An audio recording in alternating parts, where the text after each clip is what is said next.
Who is it that you find yourself quoting?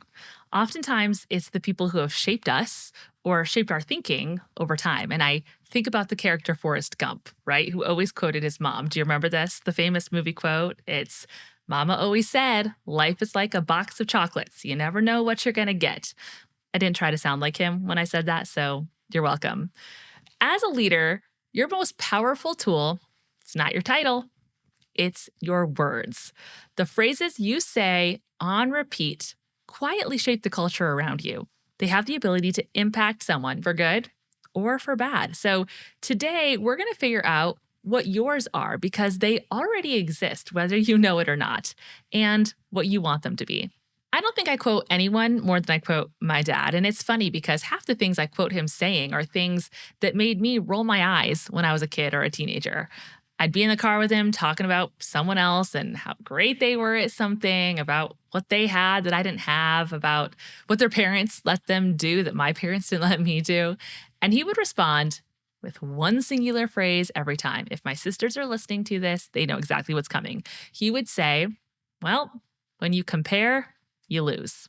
I mean, holy mic drop. I hated it so much then, but so much is wrapped in that tiny little statement. When you compare, you lose. I mean, I could do a whole episode unpacking that one sentence.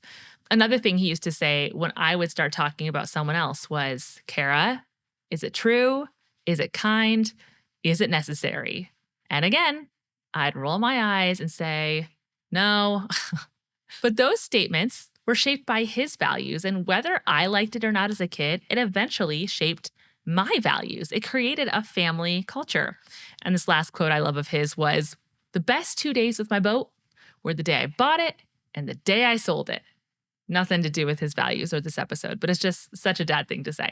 But the point is, I remember it. 37 years old, I still remember certain things that my dad said. I want you to think about your parents or your grandparents or adults who had influence on you as a kid. Is there anything you remember them saying? Certain things they always said that just have stuck with you over the years? If you're watching on YouTube, go ahead and drop a comment and share those sayings with me. I'd love to hear them. And in a perfect world, all those phrases that we remember would be positive. But the truth is, it's just not always the case. Some of the things people have said to us, things they even repeated over and over, were damaging. They were negative. They were discouraging or hurtful, and they stuck with us too. And that's why our words matter so much. If we're not intentional, if we don't pause to really think about what we're saying, we risk filling the space with empty words and just missing the chance to make a lasting impact. So, what if you developed some signature sayings? Now, if you're thinking, that's a little silly, what does it really matter? I want to encourage you to think about any strong community you've been a part of, maybe a sports team or a church or a classroom or even just your own family. The few key phrases that were said all the time were not just noise in the background, right? They told you what mattered. They signaled what we celebrate here, what we expect here. So on a sports team, it might have been, we leave it all on the field. In a faith community, maybe something like, love your neighbor. And in your family, maybe it was your dad saying, when you compare, you lose. And over time, those repeated phrases become part of a common shared language, and they shape how we think, how we treat each other, and how we lead. So the same is true in your workplace. As a leader, the things you say on repeat, whether you are aware of them or not, are creating culture. The question is, are they creating the culture you want? Now, I'm not saying you need to become a robot, right? Like you don't need to become overly scripted, but I am saying that intentional repetition builds clarity. It reinforces values and it gives your team something really sturdy to stand on, even in like messy, unpredictable moments that happen all the time in your workplace. So let's help you come up with your signature sayings. And to give us some focus, we're going to use 5 categories. Now, I encourage you to sit down with this next section, hit pause, write some of these ideas out. But if you're driving, if you're doing dishes, just listen through and come back to it when you can jot down some of your own thoughts. The first category is curiosity. leading with listening instead of just making assumptions. So, say you notice that a team member suddenly gets real quiet in a meeting. So, instead of guessing why, instead of making assumptions, you lean in and you say, "Hey, I noticed you just got real quiet. Help me understand where you're coming from." So, you're inviting them to share what's really going on instead of jumping to conclusions. Or another scenario, imagine you get a snarky email from a team member, but that never happens. But instead of firing back, you say, "I want to understand your perspective. Tell me more." This shows you want context, not conflict. So, those two ideas for curiosity sayings are "help me understand" and "tell me more." So, next, the connection category. This is showing that you care, it's being present. So, say your direct report just looks so overwhelmed. You can tell there's a big project deadline. So, you check in and you say, "I can see this is a lot. What do you need from me right now to make this manageable?" So, you're offering support, you're not micromanaging. Or after a tough conversation, you follow up and you say, "That was a lot. We unpacked a lot. How can I support you in this?" So you're affirming that you are there for them. So these two ideas for connection sayings are, "What do you need from me?" and "How can I support you?" Now, moving on to the third category, which is challenge directly. So, when kicking off a new project, you might say, "Hey, before we dive in, what does success look like to you here?" So, you're inviting a shared set of standards, shared focus. You aren't making any assumptions about what success looks like from your side of the sphere, but instead, you're just inviting collaboration and you're doing it way in advance. So, another example would be you're in a meeting and it's stalled, right? So, you say, "Oh, we're stuck. What's one step we can try to move closer to our goal?" So you're encouraging some action. And these ideas demonstrate one that's proactive. So the proactive saying is, "What does success look like to you here?" And then one is reactive. "What's one step we could try next?" Okay, the fourth category is growth mindset. Oh, how amazing would it be, friend, if the words we say on a regular basis create a culture where people are always just self reflecting, always learning, always growing? So, after a challenging client presentation that maybe didn't go the best, not as well as you hoped, you debrief and you say, "Okay, what's one thing you learned from that experience?" So, what are you doing here? You're inviting reflection instead of blame.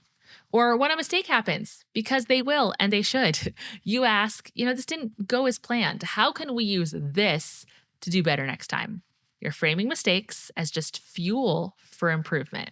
Okay, the final category number 5 is psychological safety. So if a team member shares tough feedback with you, they give you feedback that was hard for them to express, you respond and you could say, "Thank you. I really appreciate your honesty and your willingness to share this with me." What you're communicating is, "I want your feedback, even if it's hard."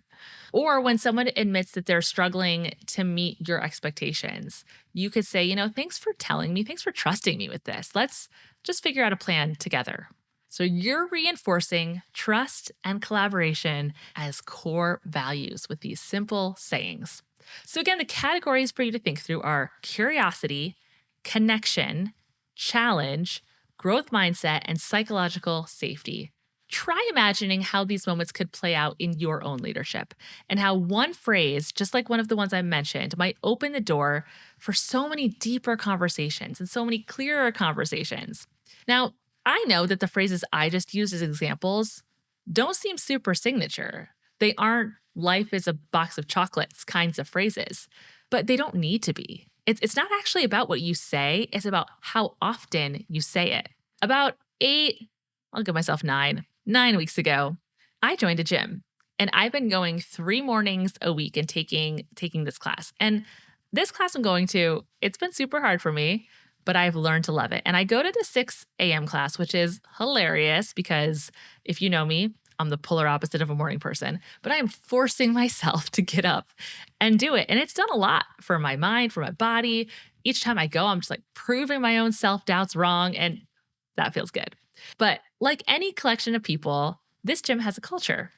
And in my 6 a.m. class, the culture is greatly shaped by one guy, Mike. You can't miss Mike if you're in class because he has signature phrases and he's by far the most vocal person in the class.